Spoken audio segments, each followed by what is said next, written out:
What's up, guys? In today's video, we're going to be talking about the 3 phases that you're going to see as you grow and scale your restoration company to $1 million and beyond. Not only that, guys, we're also going to be talking about most restoration companies get stuck at about $2 million. Why is that? We're going to break that down in this video today. I'll give you a little hint. They skip phase 2 and try to go straight to phase 3. Basically, here's the deal. If you own a restoration company and you want to scale your business and you want to be profitable, you do not want to miss this video. Let's go. All right, guys, as we get started, do me a favor, hit the like and subscribe button, drop a comment down below. Let me know where you guys are tuning in from. All right, so I want you guys to know, even if you're at a company that's at $1 million or $2 million or $3 million, this video is still going to be very helpful, okay? Because it might explain why there's some chaos or like lack of organization that's going on in your business. That being said, I'm going to start this video at 0, okay? If you guys were just starting out. So maybe you're a contractor, maybe you're a restoration guy, maybe you're bolting a water damage restoration division onto your business. I start that as 0, okay? So maybe you're a startup with no revenue, or maybe you're doing $5 million a year and you want to bolt a water damage restoration division onto that. This is how we're going to take it, okay? So phase 1. Phase 1 is critical mass. And critical mass is defined as this. That is the moment where profit is greater than expenses. Critical mass is the most important thing and the only thing that matters if you have not yet reached critical mass. Why is that? Because you are burning cash. So how do we define critical mass? For most people, it's going to be somewhere where you're somewhere between $15,000 and $35,000 a month. If you're a startup, $15,000 to $35,000 to cover your expenses. And if you're an existing business and you're starting with a truck, $15,000 to $35,000 will cover anything that you got for a truck and employee against it. So $15,000 to $35,000 a month, that is your magic number. That is your nut. Why? Because that is when you got enough cash to operate the business. If you're not a critical mass, every day and every week that you're operating, you are burning cash. Not good. And another thing about critical mass is this. You might do some things in the short term that you aren't going to do in the long term. Why? Because you need cash, okay? You might drive a little further to go do a job. You might do a job you wouldn't normally do, but you got to get that cash, and that's the reason why you're doing that. And that's okay in the very beginning when you're doing critical mass. A lot of you guys still don't know who you are when you start your business. Now, if you're watching this, you're obviously probably interested in water damage restoration. But if you've already got a business, you will look back and you'll know, like when you first launched, when you first got started, you got to do whatever you got to do to get your hands on some cash, okay? But just be aware that as you grow your company, you're going to have to dial that back. You're going to have to get that stuff cleaned up. There's going to be things later that you won't do that you will do in this very first phase just because you got to get some cash on hand. How long does it take to get to critical mass? Guys, you can get to critical mass in your first 30 days. So if you're a brand new startup, you can get there in 30 days. If you're already an existing company, I can show you how to get to critical mass, make an extra $15,000 to $30,000 a month in 30 days. How? You can go to workmachine.com. We can put you through a 30-day program. We've got something set up for that. But here's my point. It does not take long. It does not take long. But I will tell you this. The fastest way to get water damage jobs is not the best way to get water damage jobs, okay? The fastest way is not the best. But in the beginning, you don't need the best, you need speed. So for that reason, you got to go speed. You got to get to critical mass as soon as possible. If you want help, go to workmachine.com. But now we know critical mass is the primary goal in phase 1. All right, so this brings us to phase 2, and we call phase 2 your referral expansion, okay? In phase 1, we had to hit critical mass. We had to get your profit greater than your expenses. Congratulations, we did that. This referral expansion stage is where we want to clean up all of the problems that we incurred when we started out in phase 1. And so I will usually say that this will be somewhere between a $20,000 to $45,000 per month mark, wherever you're at. Once you've got to critical mass, you want to go ahead and get this stuff cleaned up. Now, once you enter phase 2, you're at around $40,000 a month. You've got some problems that are showing up in the business, and we want to get that fixed. Primarily is this. The business won't scale. You can't scale the business, and the revenue is a bit inconsistent. Remember, I told you guys in phase 1, critical mass, getting there as fast as you can, that's great. But not every month is going to be the same, okay? And not only that, some of the job types that you're doing are going to be garbage, okay? You might do some recon jobs that you shouldn't be doing. And if you really want to be a water damage restoration guy and you don't want to do recon, you might take on a recon or project or two in the very beginning. You might do a bunch of them. But here's what I'm saying. At some point, you've got to decide, who are you going to be? Are you going to be a water damage restoration guy doing mitigation? Are you going to do recon? Are you trying to do both? What are you trying to do? Who are you trying to be? And at some point, here's what I'll tell you. You're going to have to decide. And right here in phase 2, this is where some of those things we're having to make some of those choices. So some of the reasons why you can't scale the business once you get to $40,000 a month is this. Number one, you're traveling too far. You've got too wide of a service area, okay? I know some guys that'll travel an hour, hour and a half each way just to go do a water damage job. And while that may be fine in the very beginning, that is not a scalable model. So a lot of people are traveling too far. Number two, they're taking job types they shouldn't be taking. Maybe they're doing a water damage job, which is fine, but they're doing some other recon, odd and end stuff for that customer that's well outside the scope of a water damage restoration project. And again, I'll go back to recon. Maybe you're starting recon there. That's fine. Do what you got to do in the very beginning. But in phase two, you got to get this cleaned up. Now that brings me to part number three, which is this. Like, once you're in phase two, some of your data can be messy, okay? Your numbers are not consistent. So what does that mean? Well, here's what I'm saying, is the numbers aren't consistent for one reason. When you're getting stuff from the internet does not produce consistently like some other referral methods might, okay? So if you get a big heavy rainstorm this month, boom, you might land an extra $50,000, $70,000. But next month that rainstorm doesn't come, what are you gonna do? You might get a large commercial project coming from the internet. Okay, great, you go tackle a $40,000 job. Well, next month you don't land one. So you get these really big ebbs and flows in cash flow. Why is that? Weather events and commercial jobs, those things come from the internet, okay? So we've got inconsistent revenue. Now, the next reason why your numbers go up and down is because you're doing recon jobs, okay? And recon jobs will throw off everything. You get muddy data. And here's what I mean by muddy data.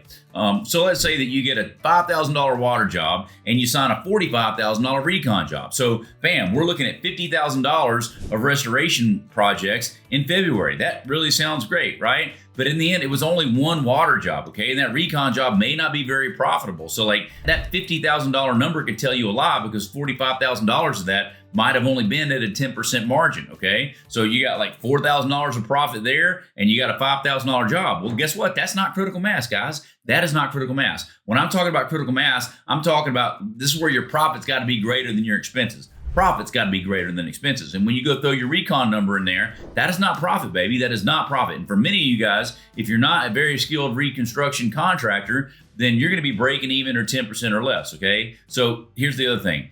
70,000, 80,000, 20,000, 15,000, those numbers move up and down. When you do reconstruction, you do job types you shouldn't do, you get a bunch of muddy stuff in your data, and the numbers may sound good, but the profit ain't in there, baby. And that's why I love water and I like water alone, because you will never have unprofitable water damage jobs. Well, you shouldn't. And if you do, you call me and we can fix it. Here's some other problems that you've got in phase two why you can't scale the business. You're also still working with some nightmare clients that you shouldn't be working with. In the first phase of critical mass, you're going to take most every job you can because you need the cash. Ultimately, you need to stop working with those crazy folks and you got to work with the best people, okay? You can't do that in the very beginning. That's where you got to get this cleaned up in phase two, okay? So you got to work with better customers. You got to do better job types. You got to work in tighter service radiuses. You can't be driving all over town.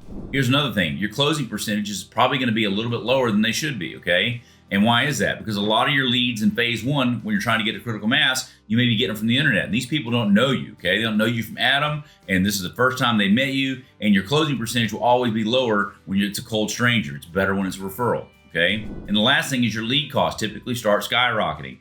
The internet can be very, very expensive. I know a lot of people that may pay $1,000, $2,000, $2,500 just for a lead from the internet, and that's pretty expensive. You can bring that lead cost down, okay? And that's what we got to do in phase two. You want to be able to bring the lead cost down, increase the closing percentage, shrink up the service radiuses, all those things, and that's what we're going to do here in the referral expansion. So great. So what is the referral expansion? This is where you want to replace the revenue that you had from phase one in critical mass with referrals from word of mouth. You want to replace the revenue, not add to it, but replace. Why do I say replace instead of add to it? Well, if you're early on, or if you're a one-man show, or you got one technician, okay? If you're already doing $20,000 or $30,000 a month of mitigation, all right, and you go stack up another $30,000, that can put some operational strain in the business, and it probably will put operational strain in the business. But you're not ready to scale yet. We'll talk about that in phase three, okay? You want to replace that revenue. You don't want to kill your team. You don't want to kill yourself. You want to be able to replace this, so think of it this way. Here's another way I say it. In phase one, you just need 2,000 calories a day. Phase one, before you reach critical mass, I'm gonna let you eat junk food. You can eat Butterfingers and popcorn and Snickers. Why? You need 2,000 calories a day, all right? The best is not the fastest. Phase one, we go with the fastest. We go with the fastest calories, the junk food. Phase two, we want to replace the junk food with the better stuff. Broccoli and tuna fish. What is that? That's going to be word of mouth referrals. Now, why do we do it in phase two? Because you got to have enough cash, okay? And it's faster to eat the junk food than it is to get the good stuff. In phase two, now we're going to focus on the good stuff. By what? Referrals, word of mouth referrals. Guys, you already know that word of mouth referrals is the best way to grow your business. If you ask anybody that's in business, hey, what's the best way for you to get more jobs, to get more leads? Word of mouth. Those are always the best. Why? Because you're getting referred by another human being. And humans like to work with people that they know, okay? And they may not know you, but they know someone else that knows you. And that is a warm handoff. And that's another reason why the closing percentage is going to go up, okay? When you have someone referring you, it's going to be an easier sell than when you don't have somebody referring you. I know, it's crazy, right? But not all referrals are the same. For me, if you guys follow me, I like one type of referral better than anything else. I like plumbers. Why? Well, there's a whole bunch of reasons. I like plumbers better than the others is because a plumber works a tight service radius. If a lot of guys are working in Atlanta, you don't want to have to drive through Atlanta, baby. You want to stay on the right side of Atlanta. You won't have to go the other side. A plumber is not going to drive through a 2-hour traffic jam to go freaking change out a commode. Do you understand? If you want to work tight service radiuses, then you need to land the plumbers in the desired service radius that you want to work. So that's why we like plumbers. Insurance agents, on the other hand, they will write a policy from Dalton, Georgia, all the way down to freaking Valdosta. They will send you 5 hours away. Why? Because if the client lived in Dalton and then they moved down to Valdosta, the insurance agent is not going to cancel their policy. That is still going to be a customer of theirs. Now, that may be a little bit extreme, but here's what I'm trying to say, is the service radius for an insurance agent is going to be much wider than the service radius for a plumber. If you want to drive tight service radiuses, plumbers are what you want.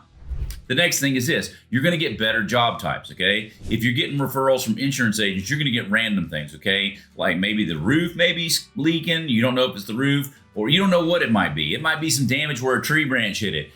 I can't tell you how many times I got a call from an agent because someone like freaking hit a brick mailbox. There was nothing for me to do there as a restoration contractor. I wanted water damage restoration jobs. And while yes, I did general construction and reconstruction, I was trying to phase out of that stuff. Here's what I'm telling you. Your insurance agents are going to give you those types of leads, and you're going to need to service those things, or they will find someone else to service those leads when you won't do that, okay? Plumbers are not going to do that. Plumbers are not going to call you for squeaky screen doors. They're not going to call you for a brick mailbox getting ran over unless they ran over it. Plumbers will give you stuff that are related to plumbing, and plumbing revolves around water, and you will get more water jobs than anything else from a plumber. That's why you want to focus on the plumbers. You starting to understand this coming into focus here?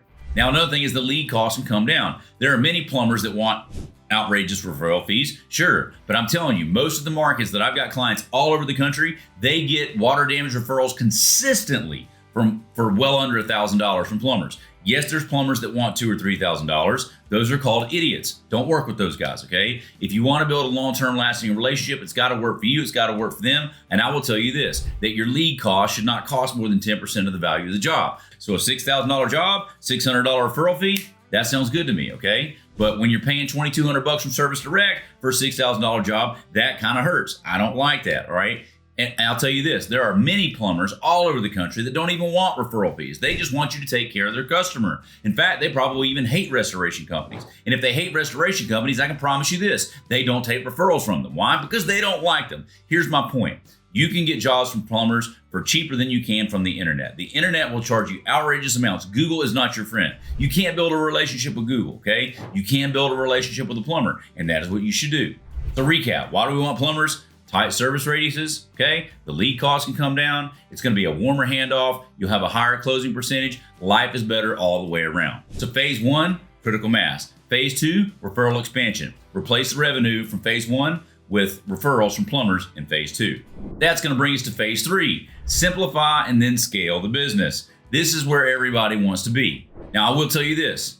You don't want to wait till you're $200,000 to simplify the business, okay? I would tell you this, as soon as you get to phase 2 and you get that thing accomplished, then that's where I want you to start simplifying the business, okay? That's gonna be somewhere between the $60,000, $70,000 to $100,000 a month mitigation mark, okay? That's where you wanna simplify it. And a lot of times this will happen in the first year, guys. It's not uncommon to get to $80,000, $90,000 a month, okay, on a run rate in the first year. Now, it's not entirely common for a lot of you guys, but I've had multiple clients do that. Now, for us personally, I didn't grow that quickly, but I didn't have me helping me, okay? And we were also focused on doing reconstruction. I think we did somewhere around $500,000 in the first 9 months, and that was kind of our growth scale. I will tell you this, you can easily grow from zero to $700,000 or $800,000 in a year. Like, you can make that happen. It's not that bad, okay? One reason why we had problems scaling is we weren't charging enough money. If we'd have just doubled the price of our invoices, we probably could have gone from like 500,000 to $1 million. And that's something else that we would help you do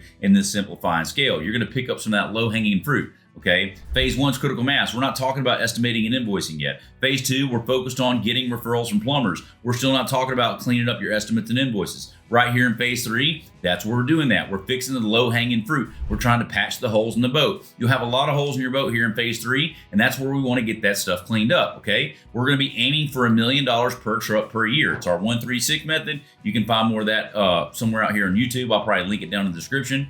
Okay, but we want to get a super profitable company that is simple to run, it's lean to run, and we want to scale that. You do not want to scale in the early days because you've got a lot of problems in the business. And I got news for you. When you try to scale the business, you ain't doing nothing but scaling the problems. Don't do that, all right? All right, guys, so the problems you're going to be experiencing in phase 3 are this. Double entry data, okay? You're going to be spending a lot of time entering the same crap in multiple different places. You can't find stuff when you need it, where you need it, because you don't know where you're putting it because stuff is not speaking to one another. And this brings me to another point. Your software stack is incompatible. The stuff doesn't speak to other, and you're just entering it over and over again, okay? It's a freaking nightmare, by the way. You've got little to no automation in the business. Customer service is getting strained. Communication with clients is clunky at best, and you're starting to have problems on the customer service side because you can't find what you need, where you need, when you need it. And the last thing I'll say is you'll probably have paper still being used in the business. These are the phases that you're going to have. This is what your company's going to look like in phase 3. These are the things we want to get cleaned up. So what is the solution in phase 3? Well, we want to identify a software stack that works. The stuff that you use in the beginning, great. Like, if notice, I don't tell you guys to go get a bunch of software when you begin your company, okay? I tell you just get 3 jobs a week, and that's all you need to focus on, okay? You can run that on a freaking piece of notebook paper. All right. But once you've got more than 3 jobs a week and you're trying to scale, you've got to get stuff simplified. You don't want to be entering job information in 4 different pieces of software because you're ultimately going to spell something wrong and then it doesn't see it as the same job. You have no database. You can't find what you need when you need it. We have to simplify your software and tech stack. Okay. And then number 2, we got to use some automation. We've got to be able to make these softwares that don't normally speak together. And remember, the stuff that you used last year or 6 months ago may not be what you need here now, okay? What you're using today may not work tomorrow. Remember that, okay? Problems from yesterday may not be today's problems, okay? These things are going to kind of come and go and change. I'm just telling you this. You've got to get the software stack simplified. You've got to get it connected. You've got to be able to deploy automation into your business. And the other thing you're going to need is clearly defined roles and workflows, okay? As you start adding people into the business, you've got to be able to have a clearly defined role of who does what. And in order to do that, you have to simplify and clean up your workflows, okay? When a job comes in, what do you do? Who do you call? How long does it take? What is your follow-up process? This is the stuff that we want to simplify right here in phase 3, okay? Here's what I'll tell you.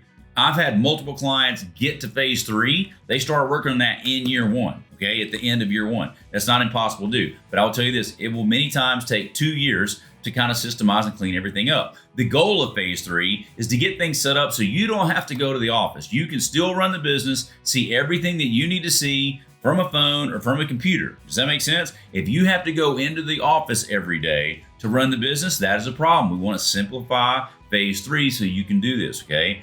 And that's where we're going to use photo app software. We're going to make sure that your team has good, clean internal communications. You got processes to communicate with your clients, etc. All this stuff takes place in phase 3. Now, if you guys remember at the beginning of the video, I told you a lot of the companies never get beyond $2 million. Well, why is that? Number 1, they try to go to this phase 3 and they never got consistent water damage jobs coming in from plumbers. And they're trying to scale the business when they still got that garbage from phase 1 going on. So the average restoration company does $2 million. Here's what they look like. They do about $300,000 or $400,000 of water, $300,000 or $400,000 of mold, and somewhere around $1.3 to $1.4 million of recon at maybe a 10% margin. And these dudes are flat broke and miserable because recon is propping everything up and it's all top line revenue. It's all top line revenue. It doesn't even look at the bottom line, okay? And these guys have a big $2 million company and they're broke and miserable. Don't do that, okay? That's why that's why they don't get beyond $2 million. That's why they wind up selling their stuff on an auction block because they get burnt out. So here's what I'm telling you. Critical mass, that's great. They skip step 2. And step 2 is replace that revenue and clean stuff up, only go after your water, and do it from word of mouth referrals from plumbers. And once you do that and you learn how to get 3 or 4 referral tree plumbers coming into your business, now you've figured out how to get consistent water damage jobs coming in the door. And you can turn the internet back on and scale the company from there. But we want to be able to simplify the business, okay? Get the business clean and simple before you scale it. Get the business clean and simple before you scale it. If you try to scale it with brute force as the owner while you are still going to the office every day, you will never get out of that business. I'm going to say that again. If you scale this business while you are still going to the office each and every day, here's going to be the problem. You're not going to stop at 2. Most guys will never get beyond 2, but I'm talking to the few of you guys that will, okay? There's a handful of you guys that will get well beyond $2 million. You guys could take it to $10 million, okay? But your team can't hold it up. You took it to $10 million out of brute force, and your team can't hold it up. They're not as strong as you, they're not as good as you, and they quite frankly don't even give a crap, okay? It doesn't matter to them. They want to get their freaking 80K and go back to the house, all right? I'm just telling you, they can't do it. You can, right? But when you want to scale out of the business, why? You can't, because you were the one holding up the weight. You were Hercules. You understand? What's the Atlas Shrugged? You were the one holding the globe on your shoulders. Don't do that, okay? You need to get the business simplified and have everybody scale it with you. Does that make sense? Simple scales, complex fails. And if you build this thing too early, too big, nobody else will be able to carry it. Ask me how I know. I've seen too many guys burnt out. Even they make it all the way to $100 million and hate their life. Don't do that. So hopefully this is helpful. If you guys have a question about it, drop a comment down below. Okay, I'm happy to answer anything we can. If you want me to help you grow your company and work through these 3 phases, go to workwithshane.com. We'll see you in the next video. If you guys enjoyed that video, I've got 3 things for you. First off, there's a couple of other videos somewhere on the screen. You can click those now to go watch more content about growing your restoration company. Number 2, if you haven't already subscribed, click my face below and that will subscribe you to the channel. And finally, if you would like for me to help you grow your restoration company, go to workwithshane.com, put in your information, and let's get on a 15-minute call. We'll see you then.